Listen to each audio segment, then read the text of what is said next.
పిల్లలకి ఏ బ్రష్ వాడాలో తెలియదు, అయితే పెద్దవాళ్ళు ఇచ్చేస్తూ ఉంటుంటాం. అది ఎంతవరకు రైట్ చాయిస్ అంటారు అసలు? ఇప్పుడు పిల్లలకి మాత్రం పెద్దవాళ్ళు బ్రషెస్ యూస్ చేయకూడదు. వాళ్ళ నోట్లో వాళ్ళు ఓరల్ క్యావిటీలో పట్టే సైజ్ బ్రష్లు ఏ ఏజ్కి ఆ ఏజ్ డిఫరెన్షియేట్ చేస్తూ వచ్చాయి మనకి. బట్ ఇప్పుడు ఏంటి, చాలా right from 6 months of age with the silicon brushes, ఆ ఏజ్కి తగ్గట్టు 1 to 3 years, 3 to 6 years, 7 to 10 years, అలా ఏజ్ అప్రోప్రియేట్. దీంట్లో డిఫరెన్స్ ఏంటని చాలా మంది అడుగుతుంటారు. బికాస్ పిల్లల పళ్ళు, ఐ మీన్ అంత హార్డ్ ఇది మన పిల్లల పళ్ళ మీద వీ కాంట్ పుట్ అనమాట. సో ఆ Brazil softness, extra soft, medium, hard అని మనకు ఆ డిఫరెన్సియేషన్ ఉంటుంది కదా. చాలా మంది ఇలా పట్టుకొని ఇంకా అలా అలా రుద్దేస్తూ ఉంటారు అడల్ట్స్కే.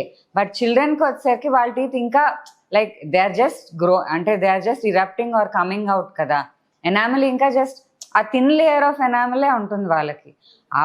అది ఆ అడల్ట్ బ్రష్ యూస్ చేస్తే ఇంకా వాళ్ళకి ఆ వేర్ అన్నది ఎక్కువ అయిపోతుంది అనమాట. So better use age appropriate brushes, not the adult brushes for every child.